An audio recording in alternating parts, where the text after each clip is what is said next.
আসসালামু আলাইকুম প্রিয় দর্শক, back to my channel Marina kitchen room থেকে আরও একটি ভিডিও নিয়ে হাজির হয়েছে।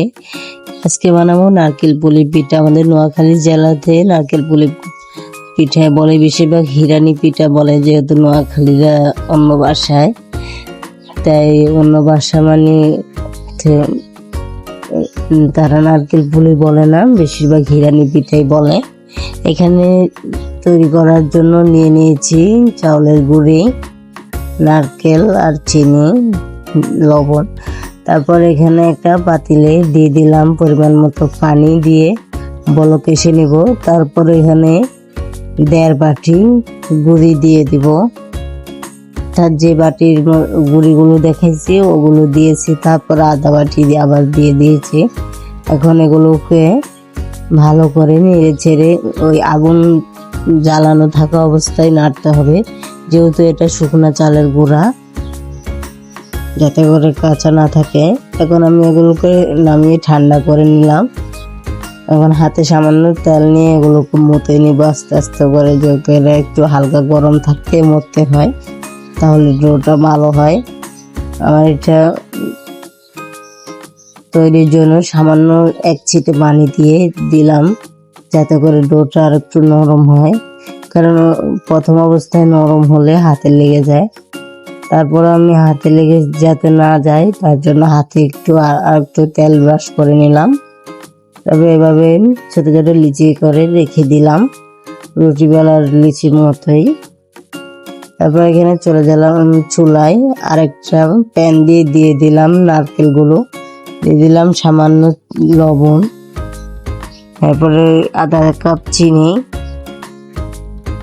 এখন ওগুলোকে নেড়ে চেড়ে কষিয়ে নেব।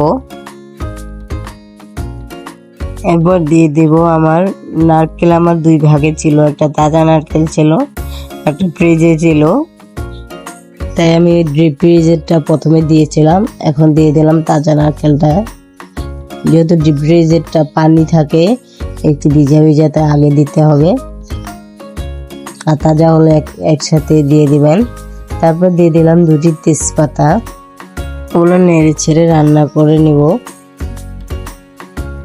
আমার রান্নাটা হয়ে গেছে দেখে বুঝতে পারছেন, নারকেলটা একটু লাল লাল হলে বুঝবেন যে নারকেলটা হয়ে গেছে।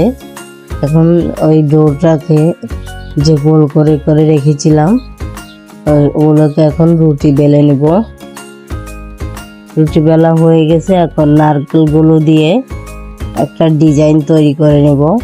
আপনারা আপনাদের পছন্দ মতো ডিজাইন করে নিতে পারেন। দেখে বুঝতে পারছেন আমি ডিজাইনটা কিভাবে করছি। তারপর উপরে দিয়ে দিলাম একটি রুটি, প্রথমে মাঝখানে আঙ্গুল দিয়ে চেপ দিব, তারপর এভাবে কোনা বের হওয়ার জন্য 2 আঙ্গুল দিয়ে চেপে চেপে দিবেন। দেখে বুঝতে পারছেন আমি কিভাবে করতেছি।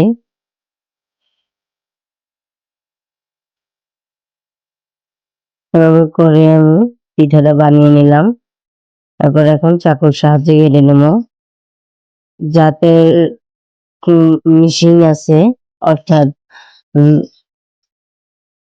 পিঠা কাটানোর মেশিন আছে, তারা পিঠা কাটানোর মেশিন দিয়ে কেটে নিতে পারেন। আমার যেহেতু তাদের কাছে ছিল না, আবার অনেকের থাকে না, বানাইতে ইচ্ছা করে, তারা ওইভাবে চাকু দিয়ে কিছু ফেলতে পারেন সহজেই।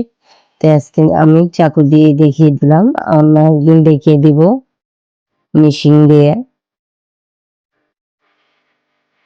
আমি এভাবে করে 3টি পিঠা বানিয়ে নিলাম। এখন সবগুলো পিঠা বানিয়ে নিব।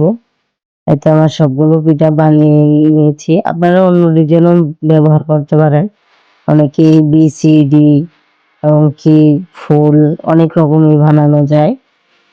আমি এইভাবে বানিয়ে নিয়েছি, যেহেতু আমরা ঘরে খাবো। তারপর এখানে পরিমাণ মতো তেল দিয়ে দিলাম। তেলটা গরম হয়ে আসলেই 2টি পিঠা আমি দিয়ে দিব, কারণ বেশি পিঠা দিলে উল্টাতে গেলে ভেঙে যাবে, যেহেতু এগুলো বড় পিঠা। একটু হয়ে আসলেই এভাবে এক পাশ থেকে তেল দিয়ে দিব, যাতে করে পিঠাটা ফুলে যায়। দেখেই বুঝতে পারছেন পিঠাটা তেল দেওয়ার সাথে সাথে ফুলে গেছে। ওনার কারণে দিতেও চাচ্ছে না। এখন আমি আস্তে আস্তে করে উল্টে নেব, সাবধানে উল্টাবেন যেহেতু তেলটা বেশি দেওয়া হয়।